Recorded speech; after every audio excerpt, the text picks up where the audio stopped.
Peace and blessings. How y'all doing today? It's me, Mike Cannon, K Rogue Spiritual. So let's get to the nitty gritty, right? Now, I acknowledge a lot of these drugs. However, half of these drugs come from the devil. Okay? And if you want to know what drug I'm talking about lean. I don't care where it came from.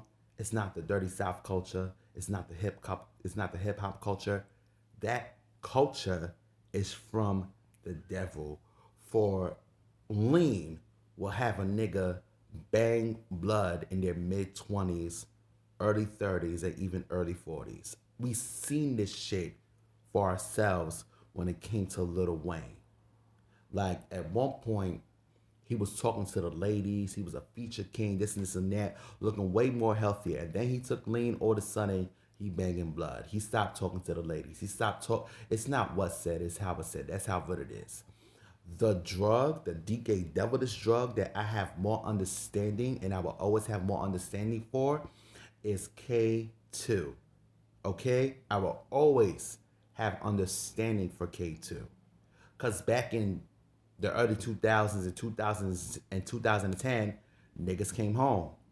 Niggas came home and they was fortunate to be in 2024 with us, 2025, right? Back in 2010 and even before then, niggas came home, niggas was on parole. So they had no choice but to ingest the substitute instead of a real thing so they won't get sent back to jail. I've seen this shit for myself. I will always have an understanding for K2 more than I will ever have understanding for Lane. Okay? It's so fucking real. I remember like I already dissed this nigga, but we're not gonna bring his name up on here, okay? There was this nigga that I used to chill with when I was in my teenage years or whatever the case is, right? Um, I'm over here keeping up with him in my mid 20s or whatever the case is. Mind you, I was couch hopping. I'm in my weight going up and down, whoop de whoop whoop whoop, And then I see this nigga throwing gang signs and wearing all these gorjadas and red rags. So I'm over here being pissed off. Like, first of all, I never banged a day in my motherfucking life, and I feel insulted. Because what did this nigga go through to fit the acronym for blood? And don't ask me because I really don't know the acronym for that shit. But what did this nigga go through for him to bang blood or whatever the case is? Right? Like, I went through more adversity than him. And I said no to gang life. It's so fucking real. You want to know a secret, right? I was back in high school. I was overreading a classmate's blood book, and it specifically said no LGBT allowed, which catapulted me out of the closet even more. It literally solidified my spot out of the closet. Sometimes those closets are the devil's closets. Sometimes those closets belong to the devil, and I am so glad that I came out of the closet as what I overread for my classmates' blood book. It just solidified my spot out of the closet as an LGBT member. Now, fast forward, right? You already know the story of the nigga I'm talking about or whatever the case is. This nigga banging blood. I'm like, what the fuck did he go through? This nigga insulted my poverty. This nigga insulted my pain. This nigga insulted my confusion.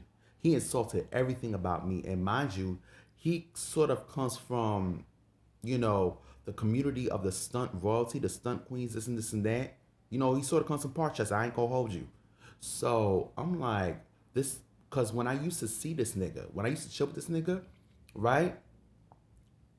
What is it? He was the most lit nigga in the community. He was lit. Even as out and by as he was a lit nigga. Niggas ran to him. Okay? And then I see him in his mid 20s. I'm clocking his T and he throwing gang signs. He banging blood and all that. Like, bro, bye. So now, another thing that I want to touch on is like, bro, listen. I don't know which one of y'all needs to hear this, but to the cool kids from Webster Ave, who the fuck appointed y'all as OG? And mind you, when I say cool kids from Webster Ave, it's not specifically Webster Ave or just Webster Ave. It's literally the tribe that I named after I grew up cursing out the mean girls from middle school all the way to high school. Right? Spin the block on normal prayer. So the cool kids from Webster Ave could be from all five corners of NYC, including my neighborhood, Soundview. So it's not specifically Webster Ave. It could be anywhere. It don't matter who they are or what they. It don't matter who you are or what you give. So back to what I'm saying. Who the fuck appointed y'all niggas is OG? Like, bro, I swear there's too many chiefs and not enough Indians. Or should I say, there's too many chiefs and not enough me. Okay? I said no to being an OG, and I said yes to being a neighborhood cousin. I'm literally the only Indian in God's universe, while everybody around me is gods and generals and so forth. Okay? I am that S rank warrior surrounded by generals, my nigga. It don't matter what generation they come from. Like, my mom is a general, my grandmother, may she rest in peace, is a general. One of my good family members, my brother, my sister, my tribe is a general. They're all generals, okay? I'm literally the only Indian in God's universe. And you know what? To the cool kids of Webster Ave, y'all can say what the fuck y'all want about the OGs before you or Generation X. However, like, ain't no fucking way the Tretch tribe, and when I say the Tretch tribe, I'm talking about the niggas that left the community and took the extracurricular activities with them. Ain't no fucking way the Tretch tribe or Tretch himself or to point y'all as OGs, especially once y'all niggas was in and out of jail, just to go back to your mama's couch, throwing gang signs, looking like an ugly dyke at the same time, and now you putting this into the youth brain, bro. When I've been rapping since 2000. I've been rapping for over a decade. I literally took the game serious for over a decade, right? Right. So I gave the people what they want, and then I said what the fuck I really wanted to say. I gave the people what they want, which is the pain, the struggle, and all that, or the real, which was actually going on in my reality. However, I graduated to a conscious rapper, and then I graduated to a Christian rapper, right? As time progressed, I became under the youth's watch. So there's just certain things I'm not gonna do. Or there's just certain things I'm not gonna do anymore unless I have to write that gutter shit to the greater good. Okay? I literally pray to God that these kids that you try to indoctrinate run from you. Because ain't no fucking way y'all niggas is OG. I don't know who conjured that shit up in your fucking head. I don't know who gassed y'all up because y'all really doing a sucky job. Okay?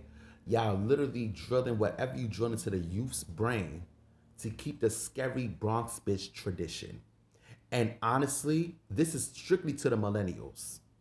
Y'all are the reason why that the Bronx been laughable for the past 25, 30 years, and now you kept it going and you drilling this into the youth brain, and y'all running y'all fat gap everywhere you fucking go. And you wonder why niggas don't see the Bronx as their peers or their equal. And I don't want to hear the shit that, oh, hip hop started from the Bronx. Well, guess what? The Bronx needs to move forward. If that's the case, okay? Thank you. This is the thing. It don't matter what text you grew up under. You could have grew up under the King James with me. You could have grew up under the Quran. You could have grew up under the Ifa. You could have grew up under Santeria. You could have grew up under the Buddhist or the Falun Dafa. There's always a significance in that number 33. That is a key synchronicity. That is a number for evolution. So you really don't have to be Christian to understand it, because it said in every text that 33 is a key synchronicity for evolution. That when you hit 33, that is your rash decision for you whether to evolve or to stay where the fuck you at. as it's been ordained by the universe itself. Again, it don't matter what text you grew up under, my nigga. It's not just for the Christians. It's for every fucking text. Everybody can get that. I mean, listen. Just listen to One Mic by Nas. Seriously. That's all I have to say. And then, like, yo, I just keep all the bad words to myself. I'm sorry. I gotta go. Bye.